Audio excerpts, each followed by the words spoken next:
नमस्कार, आप देख रहे हैं अपना पर्वत जन डिजिटल। आपके साथ मैं हूं मीनाक्षी साहब। इस वक्त मैं मौजूद हूं उत्तराखंड मेंटेनेंस विभाग में, जहां की गाड़ियों का मेंटेनेंस होता है। सर्विस सेंटर है ये गाड़ियों का, जहां आपने देखी होंगी उत्तराखंड परिवहन की जो गाड़ियां होती है, यहाँ सर्विस सेंटर है।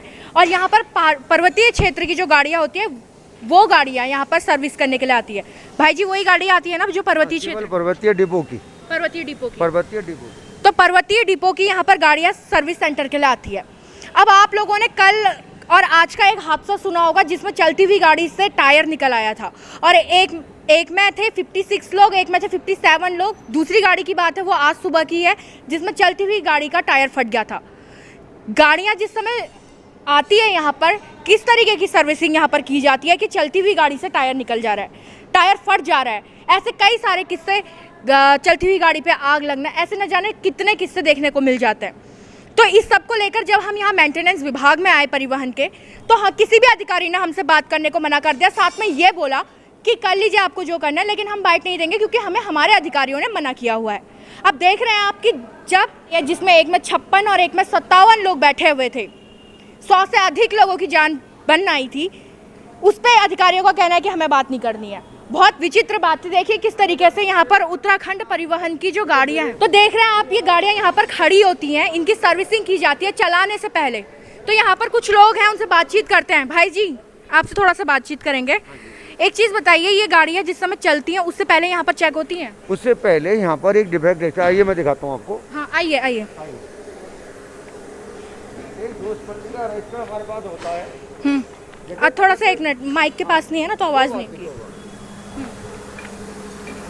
आपको दिखाता हूँ। जैसे पर्वतीय डिपो में 4 ग्रुप हमने बना रखे हैं, चारों ग्रुप का ABCD अलग अलग 2 स्पंजी का रजिस्टर होता है। इसमें चालक द्वारा गाड़ी लाने के बाद अपना नाम, तारीख और डिफेक्ट लिखे जाते हैं। उनको रिमूव करने के बाद तब गाड़ी ओके दी जाती है।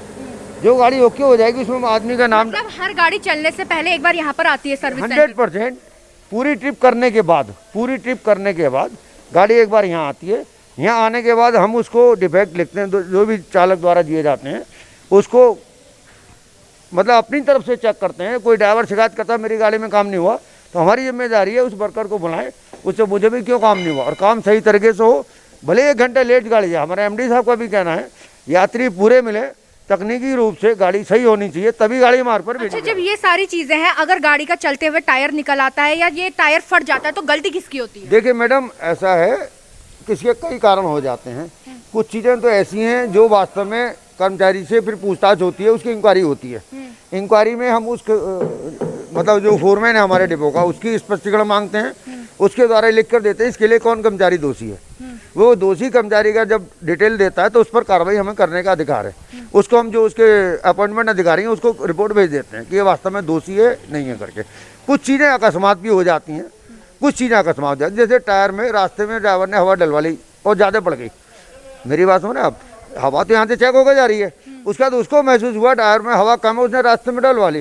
तो ऐसे केस में टायर फटना थोड़ा अलग केस हुआ और टायर खराब होने से टायर फटना थोड़ा अलग केस। लेकिन चलती हुई गाड़ी से टायर निकल जाना वो गलत है, ऐसा नहीं होना चाहिए। इसमें जिस डिपो में भी हुआ है वो गलत हुआ है और हुआ तो उस पर कार्रवाई होनी चाहिए। उसकी जाँच चल रही है मेरी नॉलेज में। हरदा डिपो को चीना फॉर्मेट स्पष्टीकरण हमारे जो निगम मुख्यालय GMT द्वारा मांगा गया है, GM टेक्निकल द्वारा, और उसके स्पष्टीकरण आने के बाद ही उस पर अग्रिम कार्रवाई होगी। जांच जारी है। चलिए, इन्होंने कहा कि जांच जारी है और अग्रिम कार्रवाई की इन्होंने यहाँ पर बात की।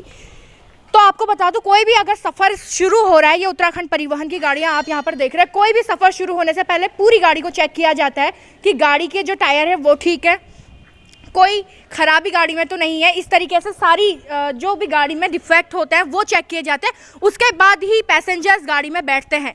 लेकिन हरिद्वार और देहरादून मार्ग पे जो 2 हादसे हुए हैं, उनको देखते हुए नहीं लग रहा है कि काम सावधानी पूर्वक किया गया है, क्योंकि इस पर पैसेंजर्स के बैठे रहने के बाद एक का गाड़ी का टायर निकल आता है और एक का टायर फट जाता है। अपने आप में बहुत बड़ी बात है। भगवान न करे अगर वहाँ पर कोई बड़ा हादसा अगर कुछ हो जाता तो उसकी जिम्मेदारी कौन लेता? क्योंकि बोलने के लिए हर किसी ने मना किया है। हर अधिकारी का कहना है कि हमारे उच्च अधिकारी का कहना है कि अब हम इस पे बात नहीं कर सकते। तो आखिर इस पे बात कौन करेगा? अगर उन लोगों की जान पे बन आती तो उसकी जिम्मेदारी कौन लेता? बड़ा सवाल है ये। और उत्तराखंड परिवहन की बसों के सामने इस वक्त हम खड़े हैं, उनकी हालत आप लोग देख सकते हैं। कहाँ हम इस बारे में बात करने के लिए सोच रहे थे कि हम इनकी किस तरीके का ये मेंटेनेंस कर रहे हैं, किस तरीके का कलर हो चुका है, इस पर बात करें। लेकिन भाई हमें बात इस बात पे करनी पड़ी है कि टायर सुरक्षित नहीं है। आपको बता दूं कि एक जो गाड़ी आज सुबह की बताई जा रही है, टायर पंक्चर हुआ, डिसबैलेंस गाड़ी हुई और उसके बाद जाके वो एक खंबे से टकरा गई। अब सोचिए जो पैसेंजर्स थे वो बाल बाल बचे हैं। कल जो हादसा हुआ था, मतलब उसका जो टायर था वो निकल आया था, उस पे दूसरी गाड़ी कराई गई और पैसेंजरों को ससुरक्षित भेजा गया। इस सब के बाद भी अगर परिवहन विभाग ये कहता है कि अधिकारियों ने मना किया है, अगर ये कहता है कि उच्च अधिकारियों ने मना किया, तो शर्म आनी चाहिए ऐसे विभाग को। फिलहाल आप बने रहिए प्रवचन के साथ।